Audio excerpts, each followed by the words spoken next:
So, okay, let's say I want to save this out.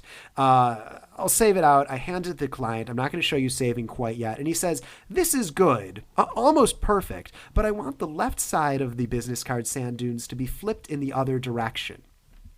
So in order to do that, I'm going to click and drag, and I am going to go to Control T for transform and right click. So I'm in transform mode, which has so far allowed me to increase and decrease the size of the image. But there's a lot of other things that can be done in transform mode. If you notice, if I move the cursor here, I can do things like rotate them around. If I right click, I can do things like flip horizontally, which is exactly what we want. Let's hit enter. If I click and drag, I can grab these right here. Control T for transform. Right click to click horizontally. And then do the same thing for these last third. And right click doesn't do anything because we haven't hit Control T yet. I'm going to hit Control T, and you'll notice there's a problem. When I hit Control T, it selected far too much area. I only want it to select right here. So let's hit escape, and that will make it so none of the changes go. And I'm going to do it again. So I clicked outside of it in order to cancel out whatever layers were selected. I'm going to click and drag, hit Control T, and I'm going to hit escape again.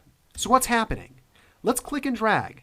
What's happening is it also selected this part that has the text on it. So in order to get rid of that, I can do a couple of things. One of them is I can find it in the layers palette, hold down Control, click it, and then that layer will no longer be selected. That's a bit confusing. The other way to do it is to hold down Shift inside of the canvas, click, and then it won't be selected. If you hold down Shift, you can add and subtract layers from the selection.